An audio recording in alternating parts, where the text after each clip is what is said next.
the years, I've had a chance to bring on collectors from the US, from Canada, and even Australia. But today we're going to add a new continent to the mix. Jason, he lives in the UK, he lives in Scotland, and he is a proud card collector. And he's going to come on and tell us what it's like being a Topps collector, being a card collector, living in the UK. So, Jason, welcome to the show. Hi, Mike. Thanks for having me on. So hello from Edinburgh, Scotland. I've been in Edinburgh for almost 20 years now, but I'm originally from Bellevue, Washington. Yes, an American living in Scotland. We first had a chance to meet at the National last summer. We have a mutual friend who we ended up having lunch together, and so it was great to get a chance to meet you then, and wanted to bring you on now a few months later just to see how things are going. But how was that trip for you? The National wasn't the only thing that you were visiting when you were coming home and or coming back to the US last summer. So what was that trip like? So it was really good. For originally, it was kind of a trip to go back home. So my girls that are 10 and 8 had never been to the U.S. yet. So we kind of had our first track home to see the family and hang out in there, and they could see where I grew up. And then with work, they let me work remotely for a week, and then go spend a week in Chicago, which was absolutely amazing. The National blew my mind. It blew away all expectations I had there. And the fun thing for me was, again, like me and you, Mike, that Lou Olson, who we as a mutual friend, let me stay with him and drove me back and forth to the National every day. And the amount of people that I had met through social media and actually meet them at the National just made it that much more special to go kind of, knowing what they collected, and we all run around with them to see what they were. And randomly, I met a guy who went to the same school as me, elementary school for me, for 2 years, but was in the opposite class as me because we had a random conversation when I was out there. So yeah, it was a lot of fun. Like, if you've not been to the National, absolutely you need to go. Like, the cards were mind blowing. I didn't expect to see half the things I saw there. Yeah, it was a ton of fun, and Lou's a great guy, and he and Sean's Hall of Very Good show is a ton of fun to listen to as well. They've got some great guests, and so I love the fact that conversations like this were made possible because of some of those mutual relationships, because was able to have both Lou and Sean on the show earlier, and so that's how that connection was made, that then it ends up allowing us to meet and have that that connection too. So that's one of the things I love most about this. Did you get a chance to go to any games or anything like that when you were back? I did. I went to 3 Mariners games, and actually I threw out the first pitch for the Everett Aqua Sox. So I also run the Mariners UK account there, and Harry Ford happens to be British American, and they saw that I was coming back home, and I kind of tweeted at him to say, hey, I wasn't be back in the area. I didn't realize how close it was to where my brother lived, and so they had worked it out. So I got to meet Harry and shake his hand, take some photos, and throw out for the first pitch of the game. And then I even went down to a White Sox game there because I hadn't actually been down that way, and the park was amazing. I had no expectations of how nice it was or that, but it was really, really nice. And because I was only by myself, I could buy one of those really nice tickets where I didn't have to pay for the family to go to a game. So I had a nice tickets behind first base so I could really watch the game and enjoy it. How did you end up becoming an American who lives in Scotland? Oh gosh. So it was a 2-week holiday that turned into 20 years. So I was working in Seattle after finishing college, and when the .com crashed, there was just no jobs left. So about 2 years after the crash, I'd worked in the .com. So one of my jobs, if you remember the Real Player for Real Networks, and so they had just won the account to MLB. And so my last job there before my contract ran out is I used to listen to MLB games and make sure the feeds were working. And so what I would do is listen to a half an inning of a game, and then when it would go to commercial, I'd swap to another feed. And so my job was literally to come in at 3:00 in the afternoon and listen to baseball all night. So it's fantastic. But yeah, it came to an end. I found myself doing like day work in just the office, and then night shift at the grocery store, just to kind of make a lot of money and kind of figure out what was going on. I was a big Chemical Brothers fan, and I knew they were playing a show out in England. So I was like, all right, well, I'll take a 2-week break. And I had a French girl I knew online and it was a big fan too. And I knew she was unemployed. And I said, well, hey, why don't we get together and I can go tour around for 2 weeks and I'll have someone to hang out with because, no one's going to stop their working to go on a tour with me and see the UK. And so, yeah, so we met up and went all around England and Ireland. And it was literally down to my last weekend there. And I was trying to convince her to go to Paris so I wouldn't, need a translator and I could be a dumb American and get by without having to do too much. And she always said, well, let's go to Edinburgh. And I said, all right, well, there's some sort of castle and some sort of Royal Mile thing. And so we'll go for the weekend and then I'll go to Paris and then I'll come back to Seattle and figure out life. And just end up falling in love with Edinburgh. It was just, the architecture here, it just mind blowing. The castle is so accessible and just fell in love with the place and just kind of literally just talked to the person at the hostel and said, where can I find work? And they told me a bunch of places that would pay me cash in hand. And I went for lunch and came back and they asked if I actually wanted to work at the hostel. So within 4 hours of being in the city, I had a job and just winged it from there. About a month later, I realized there was a baseball team here, and I assumed it was like back in the States. And so I was like, oh, maybe I can help out somehow. And found out it was just an amateur team. And so my mom had to go to Target and buy me a glove and cleats and ship it in the mail because you can't get any kind of sporting equipment out here, especially a baseball equipment. And so all of a sudden I had 15 friends automatically that we could all relate to really quickly. And it was great. And just, it's such a cool city and just fell in love with it. Ended up meeting my wife and it's kind of like, well, I'm not missing anything back in the States. So let's kind of play this one out for a while. I've got a girlfriend. We'll see how far this goes. And just kind of went, well, I've kind of started this life out here and I've got a girlfriend and we'll see what happens. And yeah, the rest is history. So that's awesome. So let's take a step back and talk a little bit about cards. When did you start collecting baseball cards? So I can distinctly start remembering 1986 Tops, where my mom had somehow bought me the factory set, probably for Christmas. And so I can remember breaking the thing open and looking through all those cards. I remember definitely having packs of cards from occasionally 81, 82. Definitely there was 83 Tops were in there. 84, 85. But yeah, it was 86 Tops is my really kind of like, okay, this is where I enjoy the fact of trying to get the set together. And then building into 87 was when I probably really started buying cards and trying to put sets together there, because I think it was probably the same time Costco started having boxes of cards. So I could just buy, my parents would be like, okay, you get a hot dog and a box of cards if you can go around 2 hours in Costco with me. Yeah, that was 86 was the year I started too. And it was that late 80s, early 90s. We had Sam's Club at the time. We didn't have Costco, but yeah, when you could go in and pallets of wax boxes and they were like $14 a piece, or, you could pretty much every time you went, you could talk the parents into getting you a box of cards because it was, less than $20. So it was a great deal. Oh, absolutely. I remember boxes of $88 for like $8. I remember going, all right, let's go there and get that there. So, so original Costco is from the Seattle area. It's from actually where Kirkland is. So, yeah, so we were shopping at the original Costco back when it first started. That's fantastic. And so then did you collect all the brands? Did you branch out into any other sports? What did that look like, as you were kind of progressing through the late 80s and early 90s? I was definitely a Tops and Donruss guy. For some reason, Fleer was really hard to come by. It wasn't something that I could bet or. And I remember 89 when Upper Deck finally came out there. And I remember going $1 a pack. That's expensive. I can buy 2 packs of Tops for that. And that was probably it. But it was probably, around 88, 89 was when I started going back and getting those cards, like, getting my first big card I bought was the 86 Fleer, Jose Canseco rookie. Sure.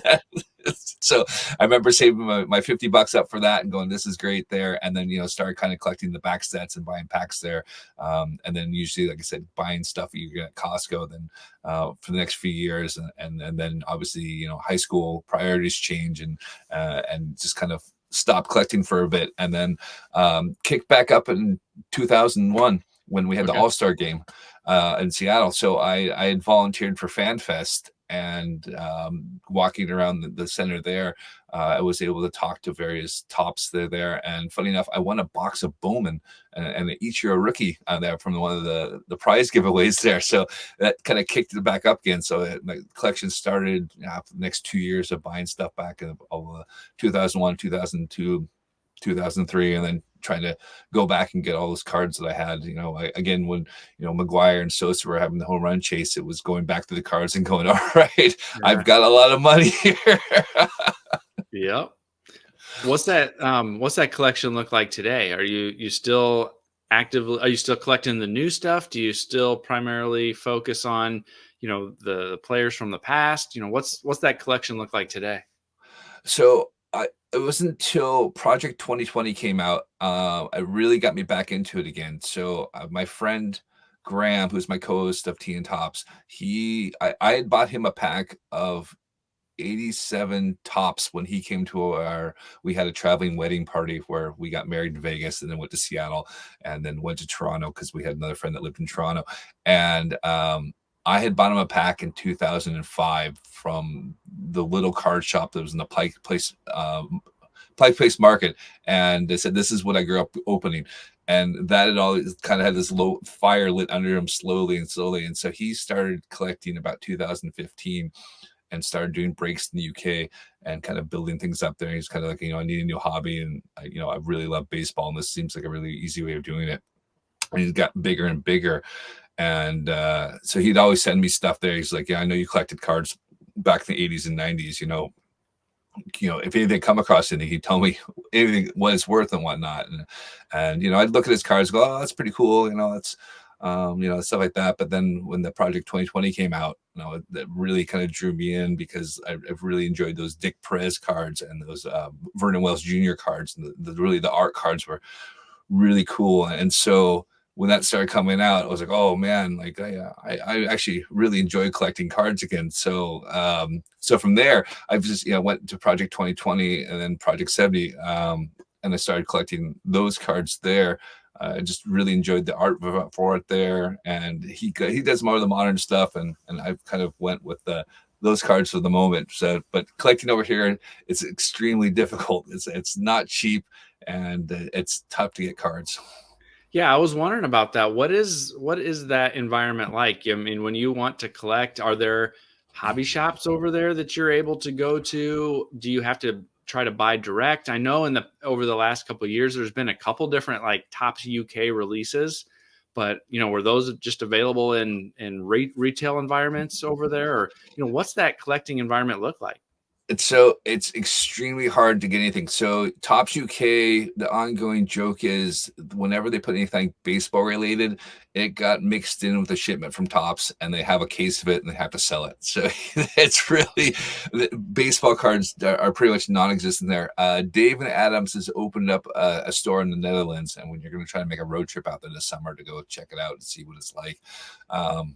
But like baseball card wise, there's a small group of about 400 of us in the UK that kind of collect cards, and most of the group will, because it's so cost prohibitive for us. So the average UK salary is roughly $40,000. So when you see funny, Stadium Club came out yesterday, and people were saying I think a box of Stadium Club is roughly about 120 pounds, so like $150, I believe. And they're like, nope, I don't have that kind of money to buy a box there. So most of the people will focus on teams or players and buy into breaks that way, just as a cheaper alternative on there. But the majority of the people out this way is obviously soccer was obviously huge out that way. And then NFL, I'm a bit out of her song, like American football. NFL cards are the big deal there. And then basketball cards are huge, not so much in the UK, but once you go into Europe, basketball cards are massive. And then so it doesn't sound like there's a ton of hobby shops or those types of things around. Is eBay buying direct from the manufacturer? Like what are the primary places that people are going to get those? It sounds like breaks, maybe buying into some breaks, but ComC ships internationally. Like what are some of those ways that people are going about finding these cards? So there are various like lockers you can ship to, and so people will do that. So they'll buy their stuff off there, or they have a friend or family that they can ship it to there, and then have everything kind of shipped Mm, over all at once. And so they'll hold off for 3 or 4 months there. So a lot of people will buy the singles off eBay. It's interesting thing because you'll get a card. We'll say I'm trying to think who would someone we would talk about there. We'll say JP Crawford, JP autograph card, 1 of 1 card. Maybe someone has there. It was valued at $200 there. You're gonna get about $40 for it here because again the market's not there. You can put it on eBay and maybe you'll find an international seller that might want it, but yeah. because it's so limited, you'll never get full value for anything out there unless it's a star player that somebody wants there. So yeah, so a lot of people like have friends and family. Like, when I was shipping stuff out every 6 weeks when I was doing the Project 2020, I was running a vintage baseball jersey shop at the same time. So I just kind of put everything in a box there. But yeah, you have to declare everything. FedEx takes the customs at you. The taxes get much when the pandemic hit. Shipping costs went up, so it's really kind of crippled the hobby out this way. And you're seeing people just going, it's tough enough to get stuff out here, and then with the cost of everything, people just wait till they go for a trip to the States and bring home a box of stuff there. But I mean, as a brick and mortar shops, I think there's 3 that I know of in Europe, and that's it. And there's none in the UK yet, although Tops have hinted there might be something coming that way, or Fanatics has hinted there might be something coming away with, they've had some success with the London series, so they're hoping that maybe baseball will grow out this way. That surprises me a little bit. Is it just there's not sports card specific shops, or is there just not collectible shops like that in general? Because while baseball may not be huge in the UK at this point, England has a long history of tobacco cards and trade cards with, cricket, historical figures, animals, movie stars, all of that type of thing dating back to the early 1900s. There's the British tobacco cards that are out there. And and so are people just not actively collecting any of that type of stuff, or is it just not in that same marketplace, card shop type marketplace where that type of stuff changes hands? Yeah, there really is not that marketplace out there for it. So you're probably more likely to have like a Magic the Gathering card shop and Pokemon shop, which there was a shop there, and then something went terribly wrong for them, and they owe like 3 million and they got liquidated. So I don't know the full story there, but it was the one place that we can send our cards to get graded, and it folded under there. So I don't know the story. I won't go that, but yeah, it's just not a collector's market. They'll get the Panini sticker book, and you go buy your packs of stickers and you put them on there, but that's really about as far as they go there. So my co-host Graham will probably know more about that, but we talked about would it be possible to get a shop up here, go up and going? Would it, be feasible? And the market's just not there unless you're doing kind of the high end NFL breaks, and you can do it that way. But even then, you're still talking about a very limited market out that way. For whatever reason, I think a lot of it has to do with storage. So there's not a whole lot of storage out this way. So you can't have boxes and boxes of cards laying around because there's just no place for it. You mentioned, baseball's not super huge, but you also mentioned when you first moved, there was kind of an amateur team, in your area. What's that baseball culture like? You've got some amateur stuff going on. There is the MLB games that are, one or series, a year or whatever it is right now that comes over to play. What's that baseball culture like in the UK right now? So the people that I mean I went from playing to player manager to running the league for a good 10 plus years. So like in Scotland, there are roughly 100 people that play baseball there. That's Wow. literally all I got. Throughout the UK, there's probably close to 2,500 people that play, and you're looking at 60 million people out that way. I think if you put in softball, you're probably closer to say 50,000 total. No, sorry, 26,000. I was doing funny math. 26, 30,000 there. So the London series is definitely brought some, attention to baseball out there. I did go to the original 2019 one, the Yankees Red Sox one, because I kind of thought, well, it's the first time there. I should actually go to this game there. But the problem is the prices are just so high. So I paid roughly $450 to sit on the third base side, past the third base side, because I looked at it, it's like Oakland Coliseum. That's the baseball field there. They just kind of jam this baseball field into a football stadium. And I was like, I'm looking at this and going, I'm not going to see anything if I buy anything cheap. So I splurged, and we sat behind a bunch of Yankee executives that had made the trick. There was I think he was one of the accountants for the Yankees, and he had 4 World Series rings on. It was crazy. um, and then the second game, I sat behind the left field bullpen there, and that was still $150, and that was the first row behind the bullpen there. And so for your average fan who's new to the game, you're not going to spend that kind of money to go to a game there. It's so, I think the cheapest tickets to go sit in like the upper deck, I think they're roughly $60. So, it's you're not going to see a game out there. And so I see what they're trying to do, and they're really trying to grow the sport, but it priced out everybody. Like everyone that's a baseball fan out here, I will literally, the tickets it won't even sell out. The tickets will go really cheap the Friday before the game, and everyone will pick up a cheap seat. And then what you do is you you move up as close as possible, because the ushers have no idea how a baseball game works. And so they don't stop you. So you can go buy a $60 ticket and then go sit in the first base side or third base side, because you can look on StubHub and go, that ticket's still for sale. No one's sitting there. Yeah. And then go sit in those seats there. So, you can go sit in the nice seats that way. But they're really trying to grow the game out here. It's a tough one because, cricket, it's a much bigger play sport, and soccer's king out here. So but the people that do play it absolutely love it. You can't be a kind of a casual baseball fan. Following the Mariners, my games start 8 o'clock, 9 o'clock at night, on an early game. And so, if Thursday night, you're lucky because the game starts, there'll be a noon game somewhere, and we'll watch it at 6 o'clock in the afternoon. And Sundays and Saturdays and Sundays is the only time you really can watch games. Otherwise, I'm looking at a 2 o'clock, 3 o'clock in the morning start to watch a baseball game.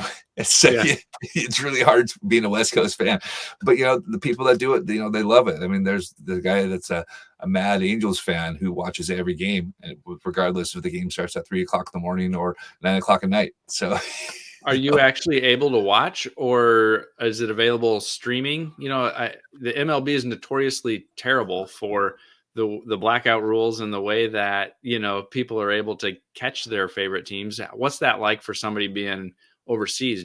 Can you see them via your TV provider or via streaming? So we have BT Sports that broadcast 2 games a week now. So they've signed a deal to show more games there. But everyone has MLB TV. So that's how most people fall out there. So if I can watch a game, I usually will put a game on, so that I became more of a baseball fan because on a Thursday at say 6 o'clock, well, it's, Nationals versus Marlins. Like, okay, well, it's baseball. I'm going to watch something because it's on at a decent time. So you end up watching kind of any sort of game where I know on a Sunday I'll be able to catch a Mariners game at 9 o'clock and be like, okay, I'm in for that. And then luckily with my workplace, I put the game on and watch it the next day. So I did that. I think I watched about 100 games last year, so it was pretty hardcore. I thought I was going to be able to try to do the whole schedule, but I after Chicago, I was just worn out. That's awesome. You mentioned a couple times your podcast, Tea and Tops. Tell us a little bit about that. What was the inspiration behind that podcast? How long have you been doing it? Kind of what can people expect if they check out Tea and Tops? So it kind of started off with Project 2020. So we kind of built our thing, or as I was doing the card counts on there. So I figured out how Tops released the number of card sales for that way. And I was really into it, and I was already podcasting. So I had There's still a podcast out. It's called the Ball Caps and Bagpipes, and it's about Scottish baseball. If you really want something niche, you can find out about Scottish Baseball League and what happens every week there. But I finally retired from that. It's been handed off to a couple players that are still very involved in the game.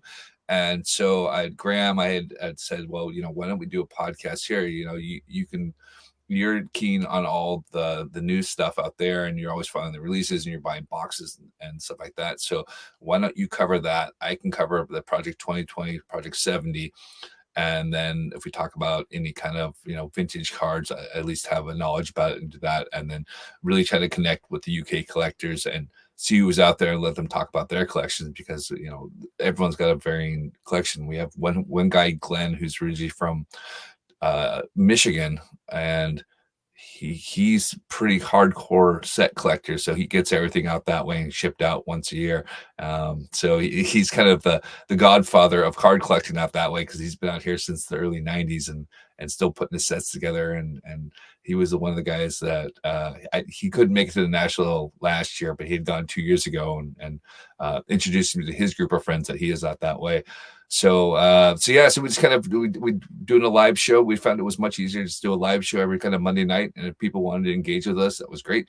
And it was just, as like editing can be time consuming at times, so it was easier to just go, here's the intro, here's the exit show.